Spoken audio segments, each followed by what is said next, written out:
अस्सलाम वालेकुम नाज़रीन, इस्लामाबाद में सिंध टीवी न्यूज़ के प्रोग्राम राजधानी टाइम सां गॾु हाज़िर आहियां आता राजड़ ऐं मूंसां गॾु आहे जनाब सिकंदर हुले साहब। महिरबानी था। सिकंदर, पाण कल्ह निगरान सेटअप ते ॻाल्हायो, वफ़ाक़ में जेको सेटअप ठहियो 3 सूबनि में ठही वियो।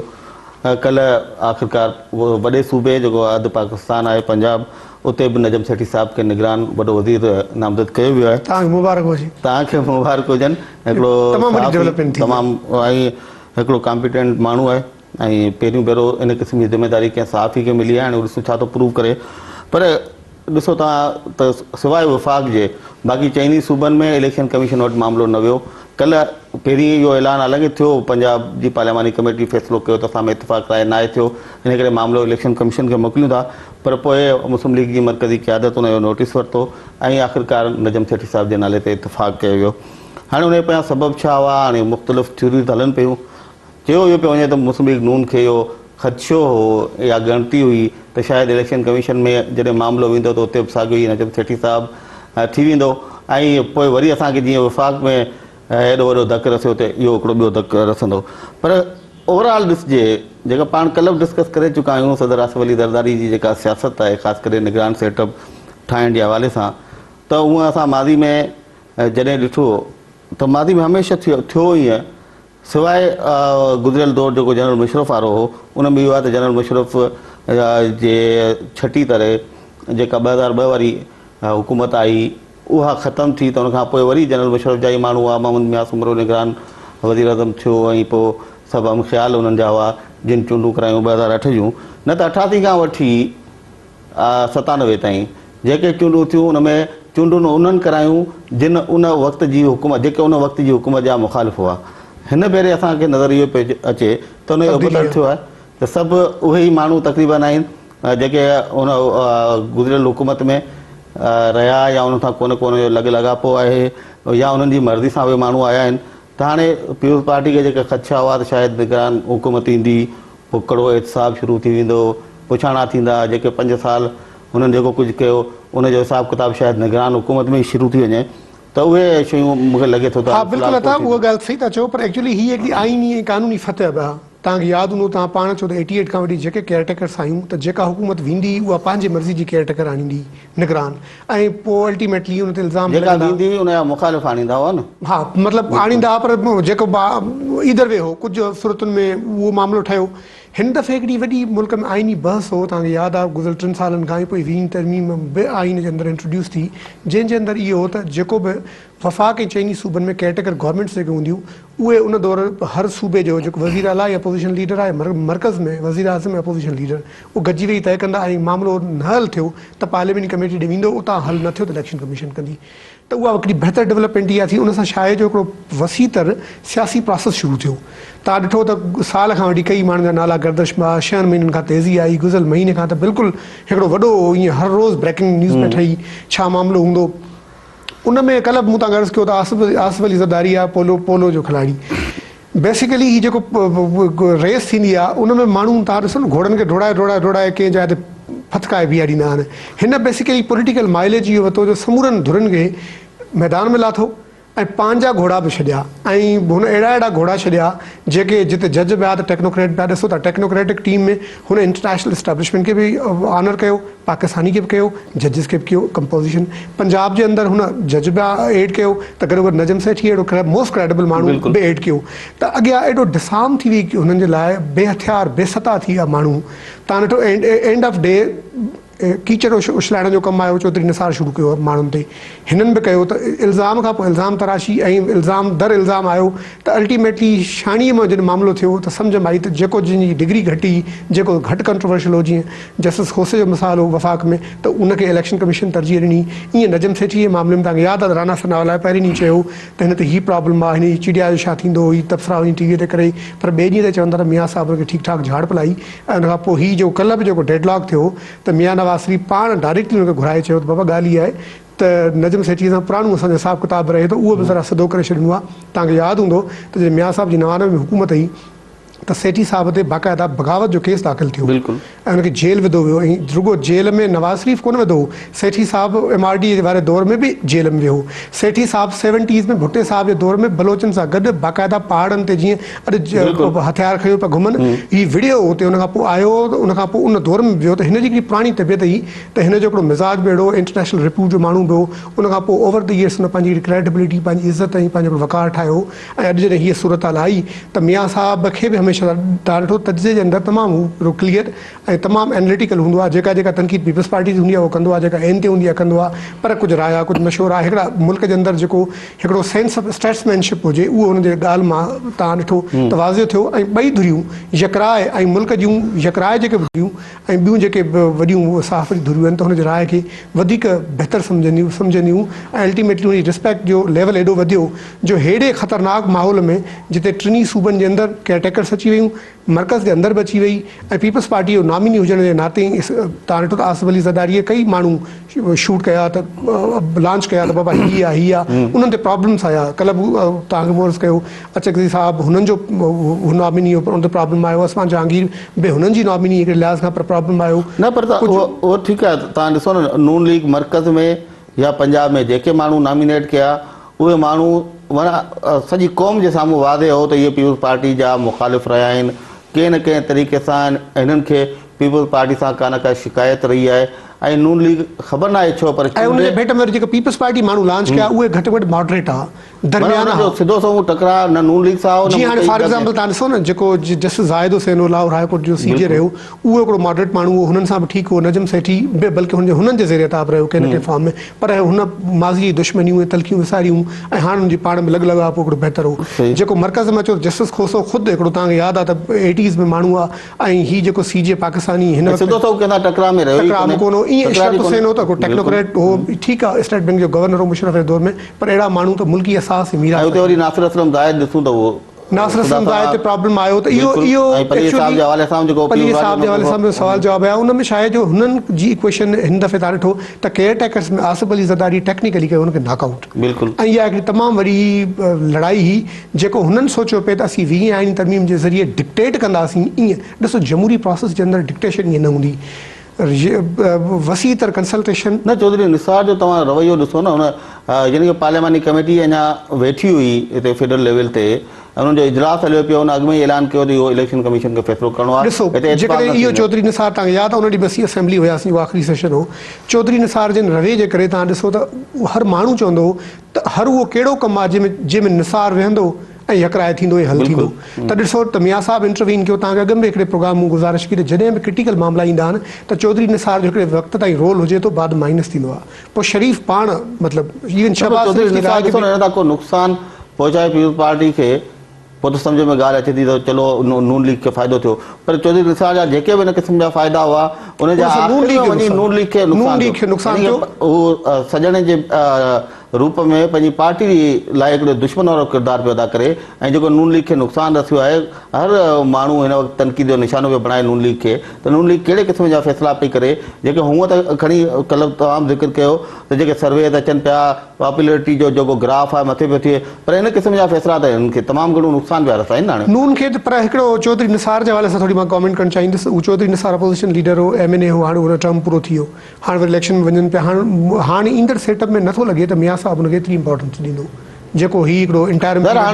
पाण बचे पियो ऐं गॾोगॾु मे बी जेकॾहिं पाण न आयो त शहबाज़ शरीफ़ बि शायदि मतिलबु मथां मथे मर्कज़ में अचे। अञा ताईं हुननि टिकटुनि जो को मामिलो अॻिते पहुचे न आहे, को फ़ैसिलो कोन थी सघियो आहे। त पर तव्हां ॾिसजो त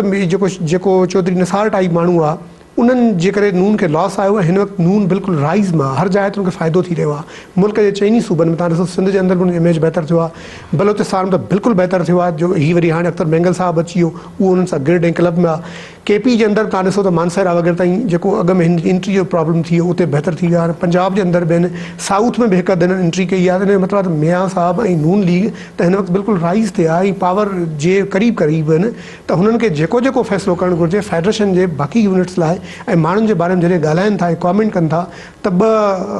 दफ़ा न 12 दफ़ा सोचणु घुरिजे त इहा आङुर तव्हां खणो था त 3 आङुरियूं हज़रत अली कोलवा खे तव्हां ॾे वञनि थियूं त उन में चौधरी निसार हीअ जेका लॉबी आहे जेको बि थियो हाणे कहाणी हाणे त हाणे सॼो बस समेट जी एंड ते अची वियो तव्हां ॾिसो त वरी बि शिकस्त उन्हनि जी थी ऐं जेकॾहिं उनजे भेट में चौधरी निसार प्राइम मिनिस्टर जी हिनखे पहिरीं ॾींहुं कॉल कंदो रहियो तव्हांखे यादि आहे 2 ॾींहं prime minister has been calling हिम त अचो वेहूं मामिलो कयूं जेकॾहिं हू उन वक़्तु ऑनर करे हा त शायदि मामिलो ख़ुशि असलूबी सां तइ थिए हा ऐं पोइ जेका पंजाब में रियायत वठणु पिया चाहिनि जेको कल्ह बसरा साहिबु चवंदो रहियो त हू चई रहिया आहिनि त बाबा तव्हांजा उमेदवार ठीकु आहिनि पर असांजो माण्हू करे छॾियो त पोइ शायदि पीपल्स पार्टी खे लीवरेज ॾिए हा त पंजाब जे अंदरि इहा इक्वेशन शुरू में हुई पर बाद में चौधरी निसार जो गुरूर तकबुर ऐं जेको सरियो अथसि हुनखे इहो ज़ाहिर आहे इन जो नुक़सानु नून लीग खे थियो पर मियां नवाज़ शरीफ़ जे हवाले सां जेको तव्हां चयो पिया त शायदि शहबाज़ शरीफ़ अचे त एतिरा थी आहिनि त मियां साहिबु शायदि 1 to 3 या 1 to 4 लाहौर मां उतां इलेक्शन विड़े पियो ऐं हिक खां वधीक सीटुनि ते विड़नि पिया ऐं वज़ीर आज़म मुस्तक़बिल जो शायदि मियां साहिबु ॾिसो हाणे इहो अगेन तव्हां ॾिसो त हिन वक़्तु हीअ सॼी गेम कैंडिडेट त केरु बि थी सघे तव्हां ॿुधो 20 तरमीम जे तहत हीअ सॼी गेम पीपल्स पार्टी इतिहादनि खां हारायल गेम हुई पर तव्हां ॾिसो टेक्निकली जिन तरह नॉकआउट कयो अपोज़िशन खे बाक़ी पार्टियुनि खे त अञा इलेक्शन दिल्ली दूर अस्त अञा इलेक्शन में 2 महीना पिया आहिनि बल्कि पोणा 2 महीना पिया आहिनि ऐं काफ़ी मामलात ईंदा कई इतिहाद जुड़ंदा कई टुटंदा उन में पीपल्स पार्टी इतिहादी तव्हां ॾिसो त हिनमहिल ताईं जेको काफ खे छॾे करे पीपल्स पार्टी की पंहिंजी स्ट्रेंथ वॾी आहे ANP सां ठीकु आहे MKM खे बि ठीकु रखे वेठा आहिनि ऐं आज़ाद खे बि ॾिसंदा कैंडिडेट त केरु बि थी सघे थो न कैंडिडेट त मियां साहिबु हिकिड़ो शोर शॉट कैंडिडेट आहे मियां साहिबु जेकॾहिं हिकिड़ी तव्हांखे मां अर्ज़ु कयां त मियां साहिबु इंटरव्यू ॾिनो पोइ महीने हुन चयो जेकॾहिं मां सुभाणे चूंडजी अचां थो पार्टी असांजी पावर में अचे थी त मूंखे आसिफ अली ज़रदारी खां कसम खणण में हिचकिचाहट न थींदी ऐं आसिफ अली ज़रदारी बि शायदि इहो माइंड मतिलबु कोट एंड कोट नथो चई सघिजे पर इहा हिकिड़े लिहाज़ सां करे बि सघिजे थी ॻाल्हि त तइ करे चुको आहे त सुभाणे पावर में अची वियो त इहो वधीक ईज़ी आहे त इहो पावर बार्गेन आहे इहो क्लब आहे इहो त हलंदो ज़रूरु न पर हाणे ॾिसो न नून लीग ठीकु आहे पाण पंहिंजे सिर हुनजो जेको मक़बूलियत जो ग्राफ आहे मथे आहे सभु कुझु आहे ऐं थी सघे थो सीटूं 100 खनि खणी वञनि जेकॾहिं जेका पोज़ीशन हिन वक़्तु नज़र अचे पई पर नून लीग जा ॿिया जेके रवैया आहिनि तव्हां ॾिसो फज़लुर रहमान साहिबु हुन पहिरीं वेझा थिया वरी परे थी विया तहरीक इंसाफ़ सां ठहनि नथा ऐं मियां साहिब जो जेको मानसरा में जलसो थियो उन जलसे में मियां साहिबु क्लियर चयो त बाबा शींहं ते ठप हणो छो त इक़्तिदार जेकॾहिं असांखे हासिलु करिणो आहे मुल्क जा मसइला हल करणा आहिनि त पोइ इन खां सवाइ ॿियो को रस्तो कोन्हे मीन्स उहो ॿी कंहिं दुर सां इताद करे ऐं हिकिड़ो इतादी हुकूमत ठाहे इन मूड में नज़र नथो अचे हू चाहे थो त असांखे अहिड़ी मेजॉरिटी मिले उनजो सबबु आहे त अॻे बि तव्हां ॾिसो मियां साहिबु 99 जी हुकूमत जेका हुन थी बरतरफ़ उन 2/3 मेजॉरिटी हमेशह हुन फुल पावर इंजॉय कयो आहे हिन दफ़े फुल पावर इंजॉय करण जे मूड मां ऐं जे तव्हांखे मां इंट्रस्टिंग ॻाल्हि ॿुधायां जेका 99 खां अॻु में जेको 96 में जेको इलेक्शन थी 97 वारी उन में केयरटेकर गवर्नमेंट में बि नजम सेठी वज़ीर हो फारूक लगारी जेका केयरटेकर मलक मेराज वारी ठाही उन 2/3 मेजॉरिटी मिली हाणे वरी नजम सेठी पंजाब में अची वियो आहे चीफ मिनिस्टर थी अला ख़ैर करे वरी 2/3 मेजॉरिटी मियां साहिब खे न मिले पर पंहिंजी जाइ ते त उहो मियां साहिबु एक्चुअली मियां साहिबु हूंदो हमेशह सोलो चकर में जीअं आसिफ ज़रदारी तव्हां ॾिठो न 5 सालनि तरीक़े वारदात या फज़लुर रहमान जो बि आहे चौधरीज़ जो बि आहे त हू गॾु हलण में वधीक कंफर्टेबल फील था कनि थोरो स्पेस थोरो अॻिते पोइते मियां साहिबु चवंदो आहे त फ्लाइट थींदी मुंहिंजी अकेली माना मां हूंदुसि ऐं तव्हां सभु लीड कयो इन करे तव्हां ॾिसो चौधरीज़ शेख रशीद जेके छोटियूं मोटियूं लीगियूं हुयूं उन सां 5 सालनि में ठही कोन सघियूं हम ख़्याल बिल्कुलु ठहंदे हाणे ज़म थींदे वरी ख़बर पई आहे अॼुकल्ह लेटेस्ट अची रही आहे कल्ह खां वठी त शायदि हाणे ज़म कोन पिया थियनि त मियां साहिब जो बि हा मियां साहिब जो बि शख़्सी इहो वॾो प्रॉब्लम आहे पर हाणे मियां साहिबु काफ़ी सिखियो आहे नजम सेठी एग्ज़ाम्पल मां तव्हां ॾिसो त हिकिड़ो माण्हू जंहिंसां हुनजी बिल्कुलु जानी दुश्मनी वारी ॻाल्हि अची वई ऐं बग़ावत जो केस कयो उन माण्हू खे अॼु हुन क़बूल कयो ऐं इहो ऑनर हुन सेठी खे कोन कयो आहे हुन डेमोक्रेटिक प्रोसेस खे कयो आहे पीपल्स पार्टी 2/3 मेजॉरिटी नथी मिले मियां साहिब खे सिर्फ़ु सिंपल मेजॉरिटी मिले थी त पोइ त ठीकु आहे पर जेकॾहिं मियां साहिब खे सिंपल मेजॉरिटी बि नथी मिले त पोइ मूंखे नथो लॻे त उहो नेक्स्ट गवर्नमेंट ठाहे सघंदो पोइ वरी अच्छा हिते असां थोरो हाणे अॻिते हलिया वियासीं मियां साहिब खे सिंपल मेजॉरिटी मिली सिंपल मेजॉरिटी अज़ाब जो कमु आहे पीपल्स पार्टी वारनि इतिहादनि सां गॾु सिंपल मेजॉरिटी कई तव्हां ॾिसो 5 सालनि में इहो ब्लैकमेलिंग्स थियूं ॾिसो न सिंपल मेजॉरिटी मीन्स नून खे 172 सीटूं जेकॾहिं मिली थी वञनि इहो त आउट ऑफ क्वेश्चन आहे त नून खे ई सभु नून उहो ई ॻाल्हि थो कयां त पोइ त अञा मियां साहिबु को हुकूमत फार्म करे सघंदो पर चवां थो जेकॾहिं इतादी हुकूमत ठही सिंपल मेजॉरिटी नून खे न मिली त पोइ मुस्लिम लीग नून में जो मूंखे नज़र नथो अचे आसिफ अली ज़रदारी जहिड़ा पता खेॾा जीअं हलायो सॼा मामला त पोइ हू हुकूमत ठाहे सघंदा। हा न त पोइ असां ॾिसो अॼु के ॾींहं ताईं जेके बि इंटरनेशनल क्रेडिबल सर्वेज़ आहिनि ऐं जेके असेसमेंट्स आहिनि उन मुताबिक़ त पाकिस्तान में का पार्टी 2/3 वांगे खणी कोन पई अचे। चलो टाइम ते सिंपल मेजॉरिटी सां ईंदा जेको पावर हूंदो पोइ ॾिसूं छा थी सूरत हाल बि आहे। चलो टाइम ब्रेक जो थियो आहे, ब्रेक खां मोटी अची वरी कंटिन्यू था करियूं। नाज़रीन हलूं था ब्रेक ते, असां सां गॾु रहिजो।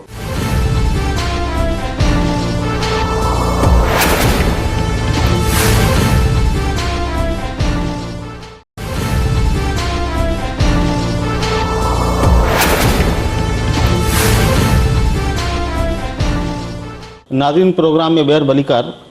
सिकंदर पाण ॻाल्हि पिया कयो निगरान सेटअप जे हवाले सां ऐं सॼो ही जेको मामला थिया आहिनि ख़ासि करे सेठी साहब वारो मुस्लिम लीग नून जो किरदारु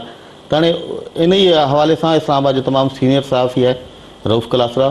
ऐं उहो उन वटि घणियूं ख़बरूं हूंदियूं आहिनि एक्सक्लूसिव ख़बरूं त हाणे पहिरीं रऊफ़ सां ॻाल्हाए वठूं, पंहिंजी ॻाल्हि ॿोल जो सिलसिलो अॻियां लाइ जारी रखूं। कलासरा साहब अस्सलाम वालेकुम। जी वालेकुम अस्सलाम। कलासरा साहब, ये वफाक में चारों सूबों में अब निगरान जो सेटअप है वो तकरीबन फाइनलाइज हो गए हैं, अब कैबिनेट सानी है, तो आप ये जो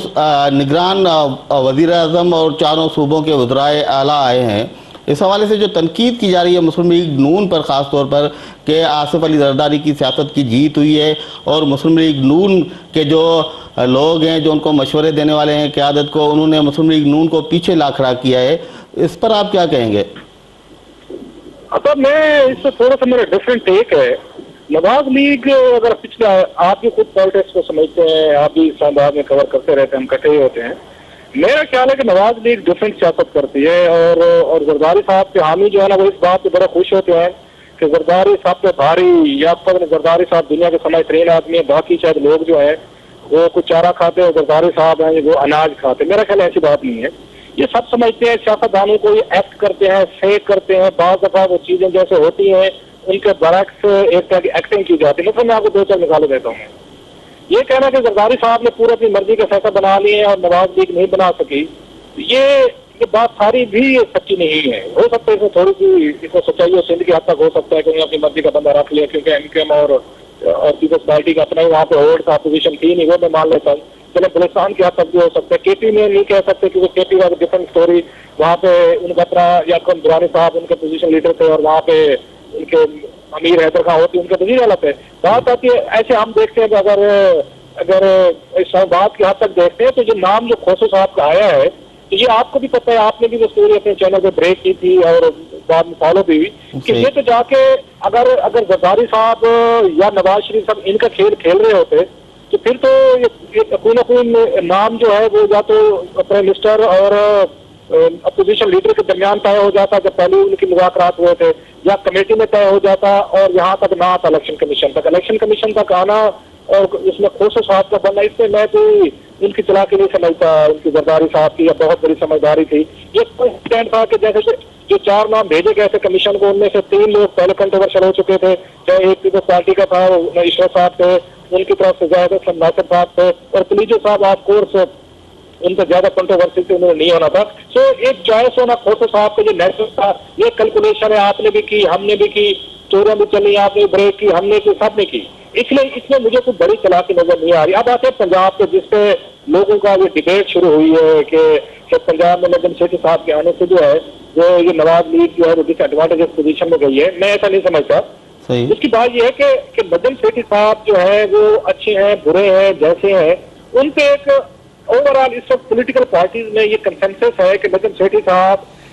किसी की ज्यादा साइड नहीं ले रहे थे। अपने जियो टीवी के प्रोग्राम में वो बैलेंस बात करते थे और वो हर पॉइंट ऑफ व्यू को, अगर उनका पॉइंट ऑफ व्यू अगर किसी के हक में भी था तो उसकी भी जस्टिफिकेशन वो नजम सेठी साहब दे रहे थे, अगर किसी के खिलाफ भी दे रहे थे तो भी जस्टिफिकेशन और रीजन से दे रहे थे जिससे किसी पार्टी को तकलीफ नहीं हो रही थी। दो बातें इनके लिए ये मुश्किल जरूर था, मैं मानता हूँ। यहाँ तक आप कह सकते हैं कि इन्होंने कैंडिडेट ऐसे पुट किए हैं जिनसे वो जिच हो के, वो हमारे यहाँ कहते हैं सराइकी की मिसाल है कि किसी को मौत दिखा के बुखार पे राजी करना। इन्होंने मतलब शरीफ बिरादर को ये मौत जरूर दिखाई है, मतलब किस शक्ल में इन्होंने हफीज रंधावे का नाम पेश किया जो चौधरी परवेज अली साहब के नामी नहीं थे, उन्हीं के दौर में चीफ सेक्रेटरी भी थे, जिन्हें मुशर्रफ के बड़े करीब रहे हैं, उनके बैचमेट थे और बहुत ज्यादा पोलिटिकली तौर पर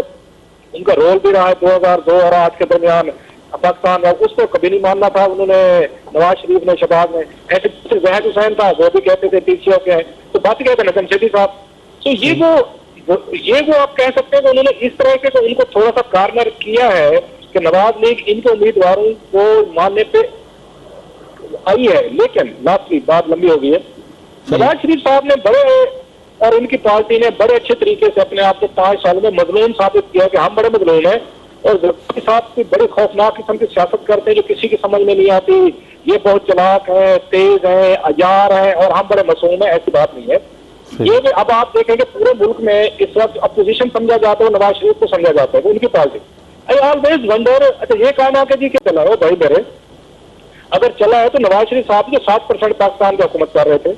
उनकी अपनी एक पार्टी एक बहुत बड़े सूबे पे उन पे हुकूमत कर रही थी। अच्छा रऊफ कता कलामी, अगर ये तो जो आप फरमा रहे हैं ये बात ठीक है, लेकिन आप जो पहले चौधरी निसार और उसकी लॉबी मुल्क के अंदर ये बात तवातर से फैला रहे थे और कर रहे थे, उसमें तो ये लग रहा था कि शायद ये PMLN अपने नॉमिनीज़ को ही एंड तक ले जाएगी, लेकिन देखें कि मरकज़ में और प्रोविंस के अंदर, पंजाब के अंदर तो उस तरह से नहीं हुआ। तो एक तरह से आसिफ जरदारी या पीपल्स पार्टी और उनके इत्तेहादियों की एक जीत तो कही जा सकती है ये वाली। सर ये एक पॉइंट ऑफ व्यू है जो डोमिनेंट है, आई एग्री विद यू कि डोमिनेंट पॉइंट है, दैट्स द रीजन कि हम इसको डिस्कस कर रहे हैं। अगर इतना डोमिनेंट फैक्टर ना होता, ये जो बात आप कह रहे हैं ठीक कह रहे हैं, तो हम डिबेट ना कर रहे होते, प्रोग्राम ना हो रहा था। लेकिन मेरा एक और व्यू है कि जो बंदे उन्होंने निगरान सेटअप के लिए आए हैं वो इतने कोई पावरफुल लोग नहीं है कि वो कोई बहुत बड़ा डेंट डाल सकेंगे ये नवाज लीग को। फॉर एग्जाम्पल खोसो साहब भी, अब खोसो साहब को मैं उस दिन बॉडी लैंग्वेज देख रहा था जब उनका अनाउंसमेंट हुआ वज़ीर आज़म का, उन्हें समझ नहीं आ रही थी कि वो अपनी खुशी को कैसे एक्सप्लेन करें। मतलब एक एक एक बेसाख्ता खुशी, एक बेसाख्ता स्टाइल। बल्कि कल वो मैं सुन रहा था हामिद मीर साहब प्रोग्राम में कह रहे थे कि उन्होंने कहा कि मैंने इलेक्शन कमीशन की विजिट करनी है, तो वो जो 20वें 22वें ग्रेड के अफसर है उन्होंने मना कहा, तो कहा आप जी बहरे नहीं जा सकते यहाँ से। तो अगर इस तरह का वज़ीर आज़म आप समझते हैं जरदारी साहब ला के जो डेंट डाल सकते हैं उनको नवाज लीग, तो मेरा नहीं ख्याल ये कहा जा सकता है कि वो इस तरह का डमी वज़ीर आज़म लाएंगे जिनकी डोरियां पीछे से वो जरदारी साहब हिलाएंगे। आगे फेस अगर खोसो साहब का होगा तो भी मेरा ये ख्याल है इसका नुकसान होगा, क्योंकि इस वक्त मीडिया बहुत आजाद है, जुडिशरी बड़ी आजाद है, आपका इलेक्शन कमीशन बहुत आजाद है। अच्छा लोग बड़े अवेयर हो चुके हैं, इतने बड़े बड़े जलसे हो रहे हैं जो कि जिससे जाहिर होता है कि लोग पॉलिटिकली तौर पर बहुत इन्वॉल्व हैं। इसलिए मैं कहता हूं कि ये अगर नवाज लीग का बंदा बैठ जाता या यहाँ पे पीपल्स पार्टी का भी बैठ जाता, जहां की बदर को भी बना देते, तो सर मेरा ख्याल ये है कि फिर भी इलेक्शन पे कोई इम्पैक्ट नहीं डाल सकते थे। ये वो पाकिस्तान नहीं है जो कभी फरूक लगारी साहब इलेक्शन करवा के बेनजीर को हरा देते थे, या गुलाम इसाक को हरवा देता था, या कभी जना मुशर्रफ बैठ करवा देता था। जैसे डिफरेंट पाकिस्तान, अब इसमें इंस्टीट्यूशन इसमें डिफरेंट हो गए, इसमें प्लेयर्स डिफरेंट हो गए, इसमें नई पोलिटिकल फोर्सेज आ गए हैं जो अब इस तरह की चीजों को रिजिस्ट करती हैं। अच्छा रऊफ, मुख्तलिफ सर्वेज आ रहे हैं, उसमें मुस्लिम लीग नून का जो मकबूलियत का ग्राफ है वो हमें बहुत ऊंचा लग रहा है, लेकिन अभी PTI ने जो जलसा किया मीनार पाकिस्तान पे वो भी आपके सामने है। पंजाब खासतौर पर साउथ के हवाले से आप बहुत ज़्यादा जानते हैं हम सबसे, तो मैं ये पूछना चाहूँगा कि आइंदा जो इलेक्शन आ रहे हैं जिसमें अब 45-50 दिन बाकी रह गए हैं, ओवरऑल सिचुएशन क्या बनती नज़र आ रही है आपको पंजाब में? मुस्लिम लीग नून जिस तरह नज़र आ रही है, क्या वाकई वो कोई क्लीन स्वीप करने जा रही है पूरा पंजाब? अच्छा एक तो ये जो कल बड़ी एक बिग डेवलपमेंट हुई है, मेरा ख्याल है इट माइट बी बिग उनको अपसेट होगा सारी। कल जो नवाब भावलपुर ने इमरान खान के साथ एक सियासी इलाहा किया है, 15-16 सीटें हैं भावलपुर डिवीजन की MNAs की। मेरा ख्याल है कि वो शायद नवाज लीग वहां से नहीं निकाल सकेगी, हो सकता है इक्का दुक्का को निकाल ले, लेकिन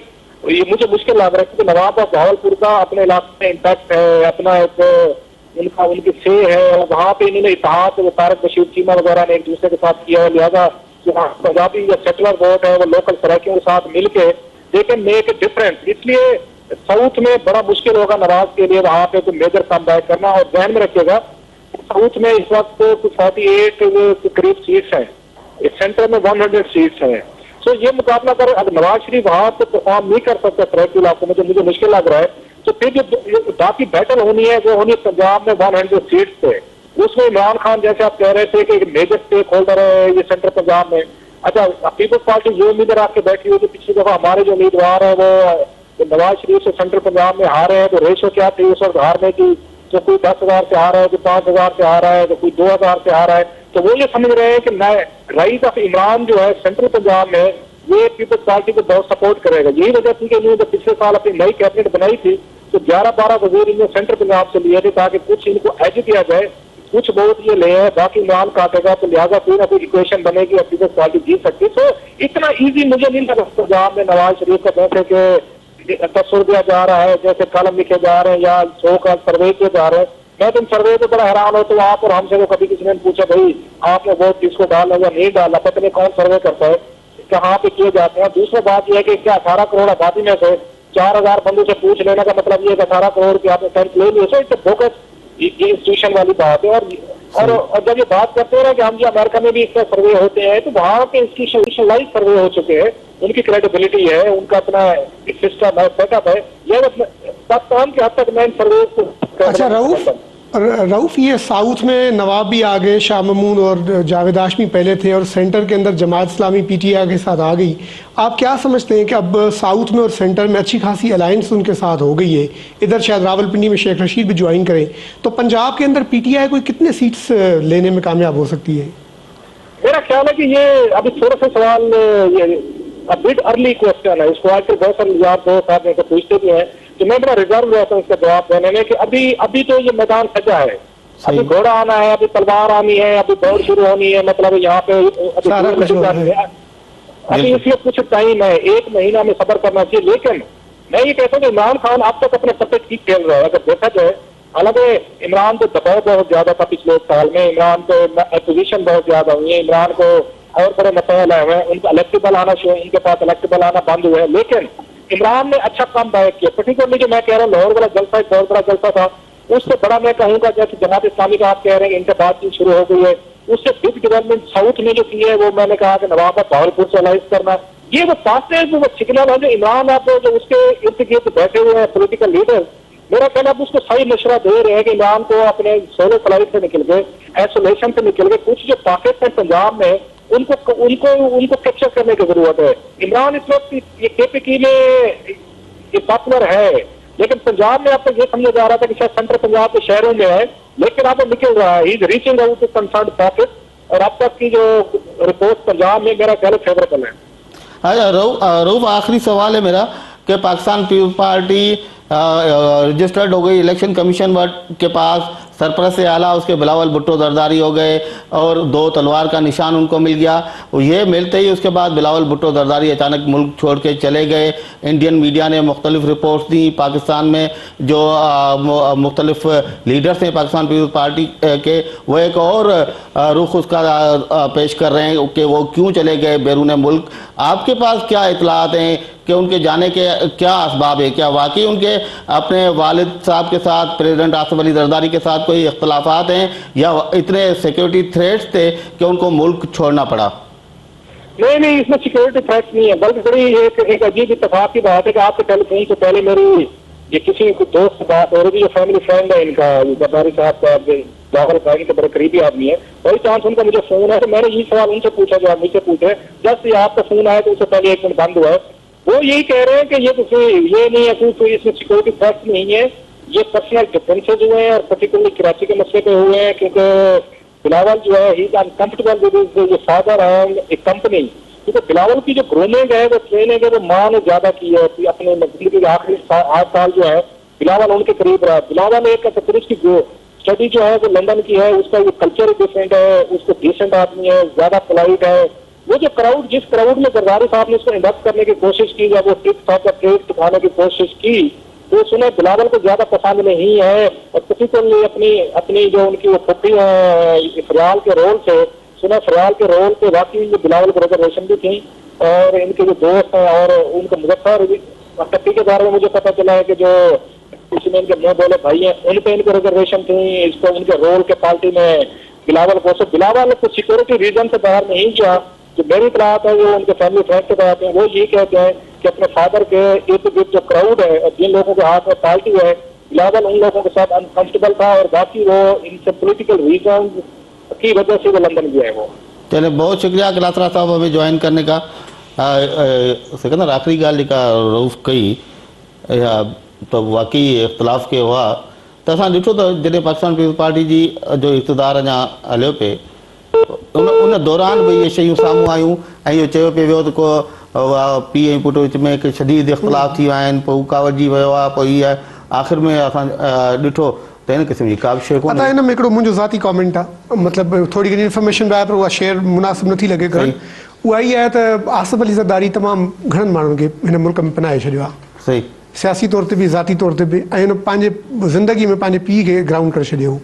ऐं हिकिड़ो त वक़्तु अहिड़ो ईंदो जो बिलावल भुट्टो ज़रदारी आसिफ अली ज़रदारी खे अलाह न करे, असीं त कोन था चाहियूं ईअं कि ज़रूरु ग्राउंड ज़रूरु कंदो, नेचुरल हिकिड़ो ट्रांज़िशन जो पीरियड हूंदो आहे। पर गिवन सिचुएशन में बिलावल जी ग्रूमिंग रऊफ़ सही पियो चए, उहा बिल्कुलु वेस्टर्नाइज़्ड आहे। हिते आयो त हीउ लोकल कल्चर आहे जंहिंखे बहितर ज़रदारी साहिब खां पोइ फरियाल ऐं उनजी फैमिली वधीक सम्झे थी। हीअ जेका जोड़ तोड़ आहे, घोड़ा ऐं पखी ऐं ॿिया जेके सियासी जेका बॉर्गेन आहे बिफोर इलेक्शन्स टिकट्स ऐं बाक़ी जेको प्रोटोकॉल्स जा इशू आहिनि, पर हिकिड़ी ॻाल्हि आहे मां त हुनजी ज़िंदगी ख़तरे में बि आहे। तव्हां ॾिसो मोहतरमा जी बि ईअं आई, हर कंहिं ईज़ी पे वरितो, ख़तरो त आहे। बिलावल बि टारगेट थी सघे थो, ज़रदारी साहिब तकरीर कई मोहतरमा बेनज़ीर भुट्टो शहीद जी, ऐं तव्हां ॾिसो त हुननि कोशिशि कई आहे। बिलावल हाउस कराची में, लाहौर में, इस्लामाबाद में, सदर जेको इवन ज़रदारी हाउस आहे इस्लामाबाद में, दुबई में बि हुननि जेका घर आहे, त सिक्योरिटी पैरामीटर्स ऐं जेके सिक्योरिटी मेयर्स हुननि त उहे ठीकु ठाक खया आहिनि, रखिया आहिनि। पर पोइ बि तव्हां ॾिसो ख़तरे जी का ॻाल्हि न हूंदी आहे। त हिकिड़े लिहाज़ खां जेको मुंहिंजो ज़ाती ख़्यालु आहे त आसिफ अली ज़रदारी हुनखे रिज़र्व फोर्स थो रखंदो। तव्हां ॾिसजो त 4 अप्रैल ते या त अची वेंदो सरप्राइज़ ॾींदो, या हुन खां पोइ इलेक्शन जीअं वेझी ईंदी, जॾहिं मुल्क जे अंदरि सॼो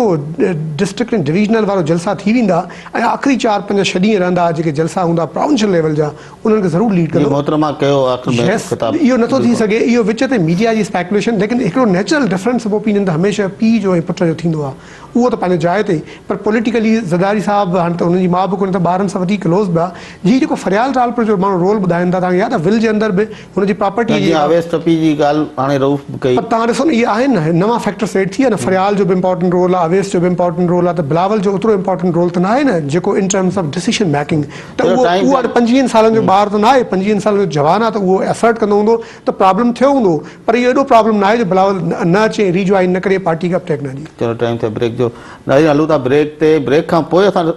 कुझु नज़र विझंदासीं सिंध जी सियासी सूरत हाल ते, जिते असांखे कुझु महीना अॻु में पाकिस्तान पीपल्स पार्टी जे ख़िलाफ़ु जेके हिकिड़ो 10 में पार्टियुनि जो इतिहाद हो, उहो तमामु मथे वेंदे नज़र आयो। हाणे असांखे अलाए छो उहो सफ़ा माठ पियो नज़र अचे, उनजो जेको किरदारु असांखे नज़र नथो अचे, उन ते ॻाल्हाईंदासूं। असां सां गॾु रहिजो।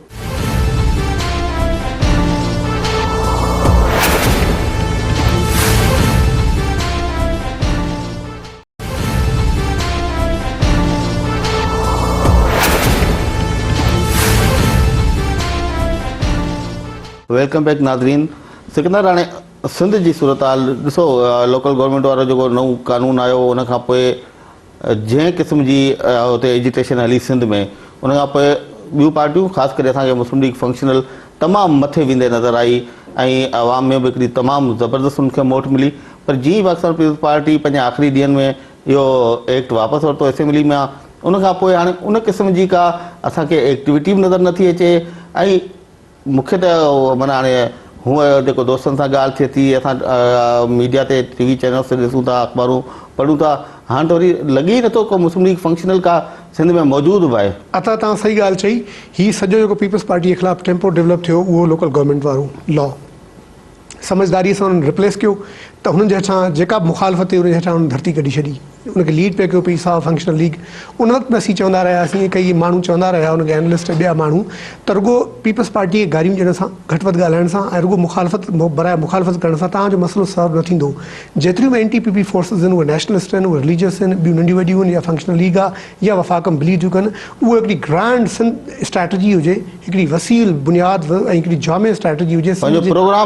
प्रोग्राम हुजे सिंध जे मफ़ादनि जे लाइ, सिंध जे वहदत जे लाइ, सिंध जे तरक़ी जे लाइ, सिंध जे तरवीज जे लाइ, सिंध जे बहितरी जे लाइ। पर उहो अहिड़ो बुनियाद हुजे जंहिंजो मक़सदु रुॻो NTPP सेंटर्ड न हुजणु घुरिजे, पर तव्हांजा पंहिंजा बुनियाद हुजनि ऐं तव्हां पंहिंजो सफ़र कंदा रहो। जेकॾहिं पीपल्स पार्टी हुन फोल्ड में अचे त वेलकम कयो, त इन सां गॾु हुजो। जंहिंमहिल निकिरे न रुॻो पीपल्स पार्टी, पर तव्हां ख़ुदि बि जॾहिं बि हुन फोल्ड मार्क ते पहुचो, तव्हांजे अंदरि जेके धुरियूं आहिनि उहे तव्हांखे रियलाइन करे ठीकु करे सघनि। उहा स्ट्रैटेजी त अची कोन सघी, त हिकिड़ो फोरम जे अंदरि हिकिड़ो अलायंस हूंदो, जंहिंमें लीड कंदी पीर साहिबु कंदो, नवाज़ लीग हूंदी, उनमें सिंध जा कॉम्प्रेस हूंदा, मज़हबी जमात हूंदियूं, 10 पार्टियुनि जो तव्हां पाण फरमायो। हाणे उहो थी कोन सघियो उनजो त को हिकिड़ो जेको यूनाइटेड क़िस्म जो मैनिफेस्टो या मंशूर या हिकमत अमली या स्ट्रैटेजी हुजे उहा नज़र कोन आई, बल्कि कल्ह त फंक्शनल लीग पंहिंजो मंशूर पधिरो कयो। उन में का अहिड़ी ख़ासि वॾी ॻाल्हि कोन्हे का, उहे पुराणियूं ॻाल्हियूं आहिनि जेके कंहिं तरीक़े सां उन्हनि वरी रिफॉर्म करे आंदियूं आहिनि। त इहा त ॻाल्हि आहे न, त उन्हनि पंहिंजे मंशूर में वादे करे छॾियो कालाबाग डैम जो इशू, लोकल गवर्नमेंट जो इशू, ॿोलियुनि जो इशू, उन खां पोइ वेजिस जो इशू, ॿिया मुख़्तलिफ़। पर उहो बिल्कुलु उन्हनि कयो, पर अता ॾिसो असां एक्सपेक्ट इहो पिया कयो त फंक्शनल लीग लीड पई करे सॼे प्रोसेस खे, त हीअ बाक़ी समूरनि धुरनि सां गॾिजी जेको 10 पार्टी जो तयारु ठहियो आहे। ॾिसो मंशूर त हर पार्टी अलॻि अलॻि आहे, छा 10 धुरियूं हुन सां राय यकराय थींदियूं न थींदियूं? त पीर साहब ऐं टीम जी कामयाबी तॾहिं सम्झे हा जॾहिं उहे 10 पार्टियुनि सां या 11 पार्टियुनि सां जेको मामिलो हो उन्हनि जो यकराय हिकिड़ो मंशूर अची हा त ही पीपल्स पार्टी ऐं उनजे इतिहादनि जो ही असांजा ऐं असांजा इतिहादी हिननि जो ही मंशूर ऐं हीअ हिकमत अमली हूंदी नेक्स्ट 60 ॾींहंनि में, ऐं 60 ॾींहंनि खां पोइ जॾहिं पावर मिले थो 5 सालनि जो ही मामिलो हूंदो त तमामु बहितर हुजे हा। पर उहो रवायती सियासत आहे। बुनियादी तज़ाद जेको सिंध में आहे MQM वारो, उन हवाले सां क्लियर थियणु खपे, उन हवाले सां क्लियर थियणु घुरिजे। उन हवाले सां ही थोरा घणा अनक्लियर आहिनि, पर पाण ज़ाती तौर ते क्लियर आहिनि। उहो इहो आहे त जेके बि सिंध जे अंदरि धुरियूं आहिनि उहो पीर साहब हुजे त इम्तियाज़ शेख साहब त वाज़े चवंदो रहियो आहे त MQM सां एहतियात करिणो पवंदो। अरबाब रहीम साहब हाणे आयो आहे त उन बि इहो फरमाइणु शुरू कयो आहे। रुगो नवाज़ लीग जी जेका टॉप लीडरशिप आहे मियां साहब ऐं शहबाज शरीफ़ में लचक ॾेखारींदो आहे, पर मियां साहब हुन में क्लियर लाइन वठंदो रहियो आहे त न कंदासीं। MQM खां सवाइ त हली कोन था सघो ऐं हलणु घुरिजे। इहो MQM जी जेका टेररिस्ट ऐं बाक़ी जेको आउटफिट आहे या उनजी मिलिटेंसी आहे या जेको ॿियूं जेके उन्हनि जूं डिज़ाइन्स आहिनि, तव्हां उन्हनि जे ज़रूरु ख़िलाफ़ु हुजो, पर MQM सां पॉलिटिकल डायलॉग, पॉलिटिकल रिकन्सिलेशन ऐं मफ़ाहिमत छो कोन हुजनि घुरिजे? छा ब्लैकमेलिंग न हुजनि? ब्लैकमेलिंग तव्हां अहिड़ा प्रिंसिपल्स ठाहियो जंहिंजे बुनियाद ते MQM नथी अचे, तव्हां उनखे आइसोलेट कयो। जीअं तव्हां ॾिसो त हिकिड़ो वक़्तु आयो जो मुस्लिम लीग नवाज़ मुल्क में आइसोलेट ई हुननि आहिस्ता आहिस्ता पंहिंजे पाण खे कढियो, बाक़ी पार्टियुनि सां रियलाइन कयो, बलोचिस्तान में कयो, KP जे अंदरि कयो, पंजाब जे अंदरि। अरबाब गुलाम रहीम साहब वरी एंटर थियो आहे ऐं कल्ह हैदराबाद पहुतो, अॼु वॾे हिकिड़े जुलूस सां पंहिंजे ॻोठ वियो आहे, थरपारकर वियो आहे। त अरबाब ऐं वरी पीर पगारे साहब उनजी सीट एडजस्टमेंट जे हवाले सां ॻाल्हि ॿोल थी आहे त अरबाब फैक्टर प्लस पीर साहब पगारो ॿियूं पार्टियूं, इहे ओवरऑल छा इलेक्शन ते? इहो अरबाब साहब त दुबई मां आयो त लाहौर जो महिमान हो, हाणे वो हैदराबाद पहुतो, वाया थींदो मीरपुर ख़ास मां ॻोठ वेंदो। अरबाब साहब जो असरु पंहिंजे ज़िले थरपारकर ते हूंदो। थोरो घणो हिकु अधु सीट आहे जेका बदीन वारी या थोरो मीरपुर ख़ास जो आउटले थींदो आहे 2-4 हज़ार वोटनि जो, पर को घणो कोन्हे। पर इहो मुखालफ़त ज़रूरु अरबाब साहब जतोई साहिबान न जेको अरबाबनि ते इल्ज़ाम आहे त 2008 जी चूंडुनि में हुननि जेका का धांधली कई पई तकन में उन वक़्तु जनरल मुशर्रफ धांधली त पंहिंजे जाइ ते, पर 2008 में हीअ जेको वोटर लिस्टुनि जो मामिलो ऐं नादरा जी जेका डेटा जो प्रॉब्लम हो उन जे अंदरि हाणे ॾिसो तव्हां हीअ जेतिरा सारा हे करोड़े वोट ख़ारिज थी विया। एॾो फ्री हैंड मिलंदो जो तव्हां सम्झो था पंहिंजे ज़िले में बि उहो मुश्किल हूंदो। अरबाब साहब जहिड़ा वॾेरा जेके NTPP सिंध जे अंदरि ताक़तूं जीअं महर आहे, शिराज़ी आहे, इन्हनि समूरनि खे पंहिंजे प्लसिस जो ऐं माइनसिस जो पतो आहे ऐं इन्हनि धुरनि खे ख़बर आहे त हुनजो केतिरो वोट खटिजी वियो आहे, केतिरो कार्ड हुननि जाली ठाहियो, केतिरियूं लिस्टुनि में ईअं न त हुननि ठाहियो, अहिड़ा पीपल्स पार्टी जा माण्हू ॿिया हर तरह जा माण्हू आहे। त इन सां वॾो फ़र्क़ु पवंदो। इन करे ॾिसो त हिन दफ़े अरबाबनि खे बिल्कुलु फ्री हैंड न हूंदो थरपारकर में। थरपारकर जे अंदरि पीपल्स पार्टी जी स्ट्रेटजी ठीकु आहे, उते शर्जील जे एतिरो ग्राउंड कोन्हे, पर महेश ऐं जेके बाक़ी ॿियूं धुरियूं आहिनि त अरबाब खे ठीकु ठाक ऐं टफ टाइम मिलंदो। ऐं गॾु गॾु हाणे त वरी जेको ही शिराज़नि वारो फैक्टर एड थियो आहे त बदीन में बि हुनजो आउटले आहे, बदीन वारा होॾां कन्वर्ट कंदा। त अरबाब साहब खे 2008 एतिरो फ्री हैंड न हूंदो। 2008 जे अंदरि त अरबाब साहब पाण गवर्नमेंट मां त हा कैटेकर आई फ्री अपर हैंड हो ऐं हू त पंहिंजो पाण खे ॿीहर चीफ मिनिस्टर सम्झो वेठा पंहिंजी। त हिन दफ़े एतिरो अपर हैंड न हूंदो। हा, लेकिन अरबाब साहब नौशहरे जा जतोई ऐं शिकारपुर जो ही महर साहब ऐं पी साहब पाण ही 4-5 अहिड़ियूं ताक़तूं इंटीरियर सिंध जे अंदरि, ॿराड़ी सिंध जे अंदरि जेके पीपल्स पार्टी लाइ टफ टाइम हूंदो ऐं 8-10 सीटूं एक्सपेक्ट थियनि पियूं त पीपल्स पार्टी खां ही खसींदा कंहिं तरीक़े सां। तव्हां सम्झो था त नयूं सीटूं उन्हनि खे मिलंदियूं? हिकिड़ियूं सीटूं उहे आहिनि जेके seat for example Liaquat Jatoi साहब जी जेका सीट आहे उहा पीपल्स पार्टी जी खटियल हुई, उन ते तमामु वॾो मुक़ाबिलो हूंदो। हीअ जेका आफ्ताब शबान मीरानी जी शिकारपुर जी सीट हुई, डॉक्टर इब्राहिम साहब उहा वापसि कंदा ऐं हीअ अॻु में त गोसबख्श साहब अची वियो हुन सीट ते। बाक़ी अरबाब साहब हिकु सीट बल्कि 2 सीटूं त रिटेन करण जे मूड में आहिनि ऐं होॾां पीर साहब जूं 2 सीटूं जेके MNA जूं जंहिंमें हाजी ख़ुदाबख़्श राजड़ ऐं बाक़ी क़ुवतूं आहिनि त उन हवाले सां 8-10 सीट्स हिननि जूं आहिनि। ऐं पोइ ॾिसूं हाणे कीअं थी कहाणी बीहे। इहो थोरो लाड़काने जी जेका सूरत हाल चेंज थी आहे, नज़ीर शेख वारा ॿिया इहे नज़ीर साहब शेख एक्चुअली लाड़काने जेका शहर जी MP जी सीट आहे उन में तालका नाज़िम बेगम रहियो आहे पीपल्स पार्टी जो आवाम दोस्त पैनल ते नज़ीर शेख साहब तमामु ज़बरदस्त माण्हू आहे ऐं नज़ीर साहब अॻ में जेको रहियो पोइ दफ़े उनखे टिकट न मिली हाणे होॾां विया आहिनि त उहा तमामु मुश्किल हूंदी निसार साहब अॻ में पीपल्स पार्टी जो जेको स्पीकर आहे हिन वक़्तु उहो तव्हां MP थी आयो तमामु वॾी मुश्किल हूंदी लाड़काने में हिकिड़ो नओं फैक्टर एड थियो आहे जेको उते राशिदी आहे अकबर शाह राशिदी उहो पुराणो ख़ुदि हिकिड़ो टेक्नोक्रेट बि आहे पीर साहब जो वेझो बि आहे उन फैमिली जो बि आहे ऐं मैडम मेहताब राशिदी जो जेको हस्बैंड आहे उन्हनि रीअलाइन कयो आहे जिन जे अंदरि हुननि काफ़ी इतिहादी लाड़काने जे अंदरि कया पैदा कया आहिनि लाड़काने में पीपल्स पार्टी के को हाणे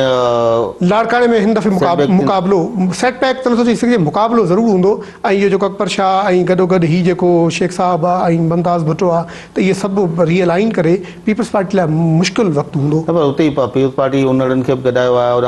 पर उन्हनि जे अंदरि बि फैमिली जो प्रॉब्लम इहो आहे जो उहा फैमिली टुटी आहे जेको हाजी गुलाम हसन उन्हनि जो पुटु हो शफ़क़त हुसैन उन्हनि उहो कल्ह ताईं बल्कि पोएं हफ़्ते ताईं फंक्शनल लीग सां पर हाणे को इंतिज़ामी ऐं तंज़ीमी झगड़ो थियो आहे जेको हाणे वरी शायदि नवाज़ लीग में वञे पियो पर वरी रहंदो NTPP लॉबी जे अंदरि त उहो वोट त ज़ाहिर आहे वेंदो NTPP क़ुवत उनखे लाड़काने में सीट्स जो ख़तरो हिनखे न हूंदो पीपल्स पार्टी खे उहो सीट्स त रिटेन करे ईंदा कंबर शदाद कोट वांगुरु पर जीअं अॻ में हिनखे बिल्कुलु फ्री हैंड हो हाणे फ्री हैंड पीपल्स पार्टी खे न हूंदो मुक़ाबिलो ज़रूरु थींदा चलो वॾी महिरबानी इन सिंध जी सूरत हाल ते मुंहिंजे ख़्याल में को तफ़सीली को यकीनन हिकिड़ो असीं कंदासीं रिव्यू कंदासीं कश्मीर खां वठी होॾां कारूंझर ताईं जेके बि नेशनल असेंबली जो कैपिटल सां लाॻापियल शयूं आहिनि त उन हिसाब सां पाण अलॻि प्रोग्राम कंदासीं अॼु उहो ॾिसो त 29 तारीख़ ताईं नॉमिनेशन सबमिशन थी वञे त पोइ रिव्यू वठंदासीं जीअं कल्ह बि गुज़ारिश कई तव्हांखे मूं त पोइ उन ते वेही पाण कंदासीं हिकिड़ो होमवर्क त पोइ वरी नाज़रीन सां शेयर कंदासीं चलो वॾी महिरबानी सिकंदर नाज़रीन असां कोशिशि कंदासीं त हिन वक़्तु जेका सूरत हाल विफ़ाक़ में ठहे पई विफ़ाक़ी काबीना ठहणी आहे पंजाब में